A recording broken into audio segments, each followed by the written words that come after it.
दिल्ली में आप कार्यकर्ताओं ने मुख्यमंत्री अरविंद केजरीवाल की गिरफ्तारी के खिलाफ वॉकथॉन वॉक फॉर केजरीवाल कार्यक्रम का आयोजन किया है। इसमें पार्टी के तमाम नेता और कार्यकर्ता भी शामिल हुए हैं। सभी ने सीएम अरविंद केजरीवाल के समर्थन में नारे लगाए और हाथों में पोस्टर और बैनर लेकर प्रदर्शन किया। इसी कड़ी में आप नेता गोपाल राय ने बताया कि आपके कार्यकर्ताओं और युवा अलग अलग तरीके से इस जेल का विरोध कर रहे हैं।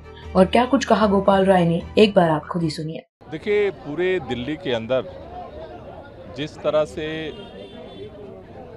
भारतीय जनता पार्टी की सरकार ने दिल्ली के प्रचंड बहुमत से चुने हुए मुख्यमंत्री अरविंद केजरीवाल को बिना किसी सबूत के, बिना किसी एफआईआर के इस चुनाव के बीच में उठा करके जेल में डाला है, इसको लेकर के लोगों में काफ़ी गुस्सा है। चाहे इस दिल्ली का नौजवान हो, चाहे बुजुर्ग हों, महिलाएं हों, समाज का हर तबका इस बात से दुखी है कि आखिर भारतीय जनता पार्टी की सरकार अपने काम के आधार पर वोट मांगने की जगह काम करने वाले मुख्यमंत्री को उठा करके जेल में क्यों डाल दिया। आज चारों तरफ दिल्ली के हर कोने से एक ही आवाज़ उठ रही है कि इस तानाशाही को हटाना है और इस बार काम करने वाले सांसदों को जिता करके संसद के अंदर भेजना है।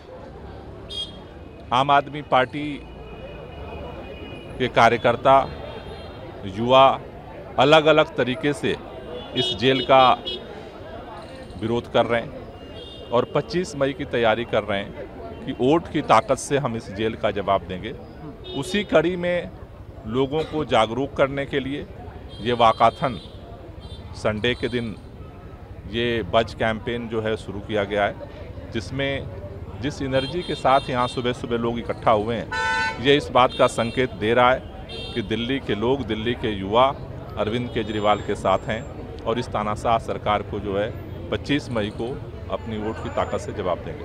तो दिल्ली बीजेपी ने प्रेस कॉन्फ्रेंस भी करी, उन्होंने कहा कि न्यू दिल्ली सीट के लिए रिकंसीडर आम आदमी पार्टी कर रही है, सुनीता केजरीवाल को कहीं ना कहीं उतारना चाह रही है। ये बीजेपी का डर दिखा रहा है। पिछले दिल्ली के 10 सालों में दिल्ली के लोगों ने भारतीय जनता पार्टी को नई दिल्ली से सांसद बनाया। केंद्रीय मंत्री 10 साल सांसद भी और केंद्रीय मंत्री ने कुछ काम नहीं किया। भारतीय जनता पार्टी को अपना केंद्रीय मंत्री बदलना पड़ा। किस लिए? क्योंकि उनको डर लगता है। अब सोमनाथ भारती से उनको डर लगता है, उनके पास कोई कैंडिडेट नहीं है।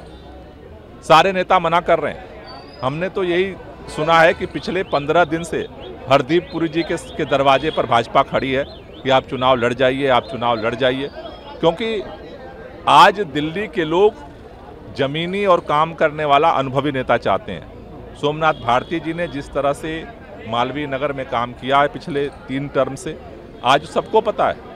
इसलिए भारतीय जनता पार्टी हरदीप पुरी जी के दरवाजे पर खड़ी है, हाथ जोड़ रही है, मिन्नतें कर रही है। कोई भाजपा का नेता तैयार नहीं हो रहा, तो उन्होंने मजबूरी में आकर के बांसुरी स्वराज को खड़ा कर दिया कि चलो कोई तो नामांकन करेगा। कस्टडी में ले लिया है कर्नाटक में, बीजेपी का गठबंधन है, वहाँ पे आरोप लग रहा था महिलाओं की वीडियो लीक था। देखो, बात केवल कस्टडी की नहीं है, बात तो प्रधानमंत्री जी की है, भारतीय जनता पार्टी की है कि ऐसे व्यक्ति का प्रचार करने के लिए प्रधानमंत्री जी खुद उतरे थे और वो विदेश भाग गया और जो काम करने वाला मुख्यमंत्री है वो जेल में चला गया।